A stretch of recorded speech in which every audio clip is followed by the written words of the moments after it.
to tell you a point, to make a point. What was my point? Get ready. Get ready.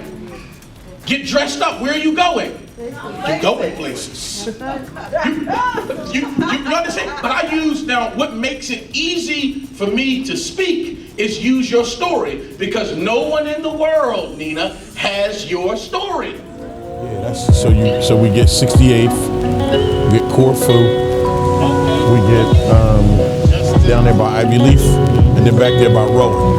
Okay. You know what I mean? Yeah.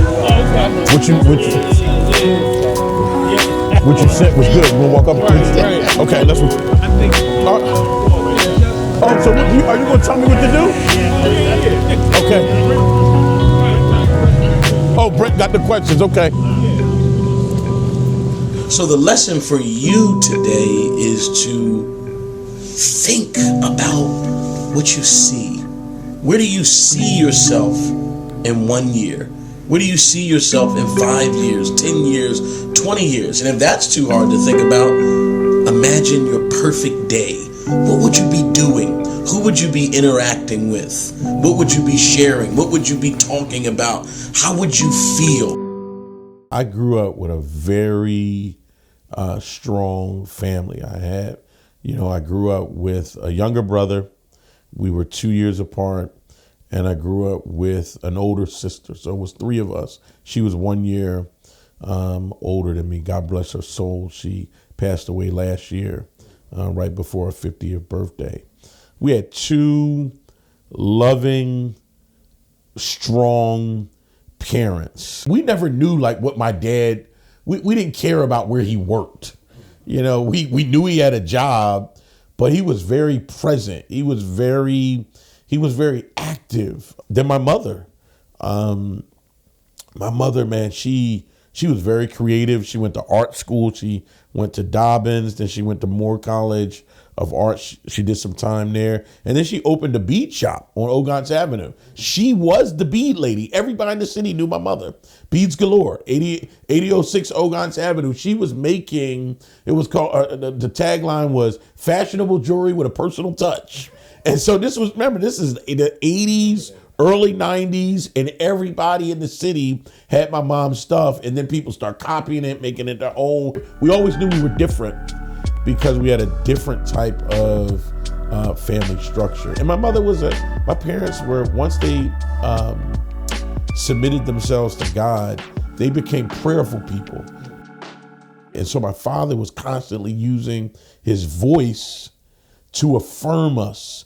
Be strong. You a warrior. I love your heart. And remember, for a man to say that to his children very young, it never leaves you. And even though my father he's passed away about 12, 13 years ago, I still hear that voice. Be strong, though. Run the family.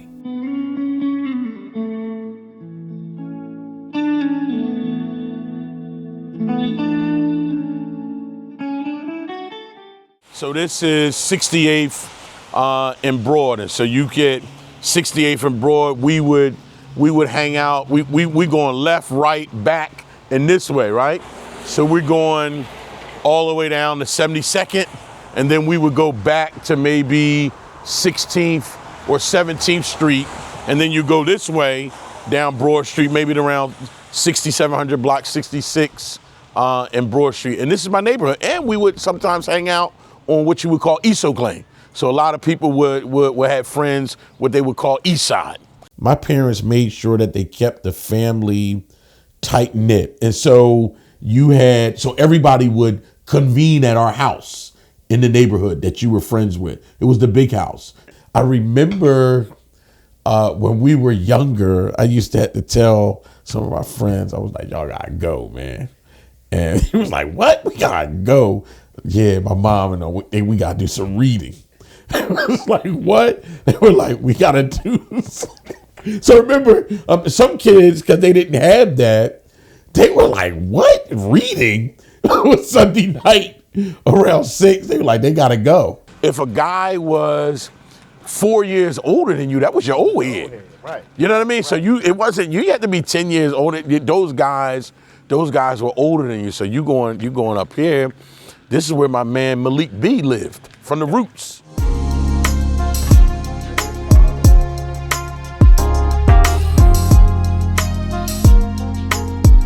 So we walk in, we coming from 68th and Broad, and then we go on 15th Street. That's what got, rest in peace, Malik B, but he was part of our neighborhood. What was that like, having Malik B, for those who don't know, I'm not sure. Yep, right? they original member of the Roots. Yeah, founding member. Founding member, MC. Yep. Him and Black Thought. He died at 47. He lived right on 15th Street. So he was, you had Broad Street, Carlisle Street, and then you had 15th Street. And so he was about 4 to 5 years older than me. I remember a quick story when I was in college. I think he came up to the campus and he stayed in my room. Everybody was like, yo, Malik B up in Omar Road. And I'm just thinking, I'm like, we from the same hood. I mean, so remember early on, they knew, yo, Shorty, stay with it, Shorty. These guys, what these guys did was, guys like him, you maybe had 3 or 4 guys like him. Those guys affirmed your coolness. Yo, Shorty, wear the sneaks like this, or yo, wear your jacket like that. Shorty, make sure that trim is right. Okay, this is how you rock your low. This is how you wear your sneaks. This is how. So they put what they did for you. They put the cool on you, or if they saw you doing the right thing, keep doing that, Shorty. I see you on the books, or I see you doing the football joint. So they would constantly affirm the things that you were doing well. Right. And so my father would constantly walk around the neighborhood and he would tell them, I see you, you're doing good. And so that meant a lot to them, particularly if they didn't have another man saying that to them. They got positions already sold up because the coaches know what they can do. So if you like just a stranger coming out of blue, you got to really show you're an athlete. So I made D tackle, and I was cool with that because you surrounded by this monster of a linebacker named Omar Barlow, and y'all doing ball in the ring. Man, remember we was going pound for pound. So I'm playing Ollie Eagles, pound for pound. When I started to get up to the 105s, you remember you dealing with boys 13, 14. So it's a greater understanding of the game. So we had wars with West Oak Lane, wars with teams like Northampton. I'm talking about guys pound for pound that can really play. This ain't no joke, and that will really hit you. And we all love the mystique of the weigh-in. Bringing it on me. Bringing it on. So remember, you learning the lead. Bring it in. Just the weigh-in. You walking in, you saying, they go to ball right there. 44, I'm on him. They go to ball right there, number 7. That's your man. So again, at a very young age, you are learning how to be this leader, this warrior. You learn how to deal. You learn how to be resilient. You learn how to deal with defeat. Line it up. We'll see y'all again. Good game, 32. You an animal. All of that, you learning the dignity of sports, how to win, how to lose well, and still walk it off. Walk it off, youngin'. My father told me that football was never a game. Football was a lesson about life. And I think that you had some people that just were playing the game. They were excited about the game and they did the game well. But then you had people that really loved the game, but they knew that the game was a practice field for life. The way our parents raised us, you couldn't go in everybody's house. There were some houses that were off limits, and parents were, at least my parents, they would ask you, number 1, who you with? Who's home? Number 2, where do they live? Mm-hmm. They would say, I know their parents or I don't know their parents. And so they would kind of mark that as a safe house. Right. Because they knew that in some homes, if there was very little to no supervision, you were gonna get in trouble. And so they were very adamant about that. But there were a number of houses that you could go to that were safe houses. So across on Broad Street, directly where I live, right over here, that's where my man Mike Nice. So Mike Nice, Barber, right? Yeah, Barber. Rest in peace, Mike Nice. So Mike Nice was one of my best friends growing up. So we did everything together, man. Now my parents wouldn't buy you like expensive bikes. Mm-hmm. So, but he had the Diamondback, the Mongoose. So you remember at that time when you were growing up, you had to do, it was a gift to go around the corner. So sometimes you go around the corner, you meet some rougher kids, mm-hmm. and they'll take your stuff. So again, if your parents knew that you weren't ready to mix, you weren't around the corner, you couldn't go deep. Like I said, the further you go back, yeah, exactly. The further you go back in the neighborhood, the more challenging it can get because you might not know those kids. All this right here is West Oak Lane. But once you cross beyond Old York Road, you get to East Oak Lane. Got you. Right? Got you. So crossing beyond Old York Road, that's East Oak Lane, right?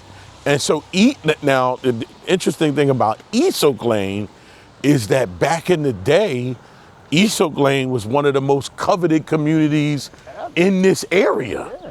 This thing on Friday night was filled with a number of people. And then you had Corfu, again, was a staple of the community because she knew you. Right. That's where you could get your grub. My parents allowed us to, we could order pizza every Friday night. So that was something that they did. So we would come around, order it, pick that up. She knew you.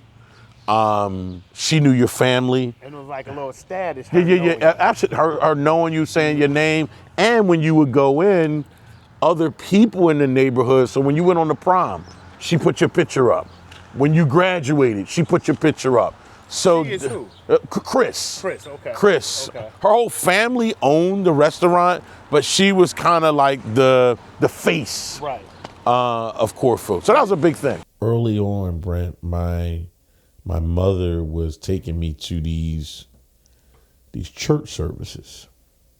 And we were, you would be hanging out in the street. They'd pull the car around. Yo, I need y'all to go with me. Oh, come on. Come on, And so then I would get there. Then I say, you got something to write with? I'm 15 years old. I'm like, this boy's spitting. This boy's dropping some gems.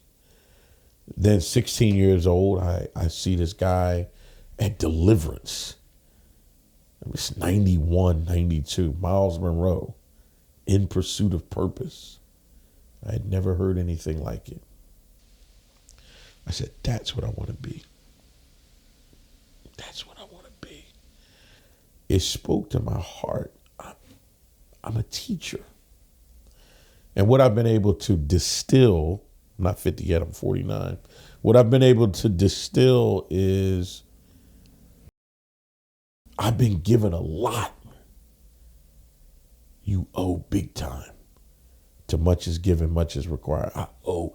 I live with this reality that I owe. Now watch this. You played at Germantown. Guess who lived right behind me on Carlisle Street? Kenneth Green. That's God rest his soul. I went to it. Kenneth Green. That was my man. Kenneth Green was running all the basketball leagues in the neighborhood. So we had, I want to add this piece too. So we had on Broad Street, me and Mike Nice, this set me up to be legendary in high school.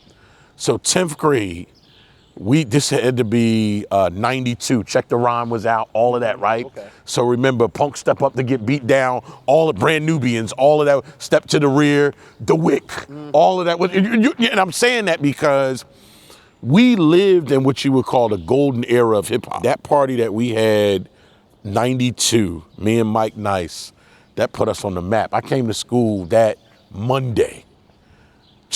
They was like, yo, you missed it. I think Brian couldn't make it because he had the hives or something, but yo, that thing, And again, you had your guys there. I had my man there. I had guys there from Somerville. So you had guys at that party, God rest his soul, Raj Milhouse.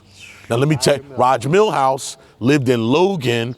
I met Raj through Brian, because Raj couldn't, he was too big to play football, so he was playing basketball, but he lived on 69th.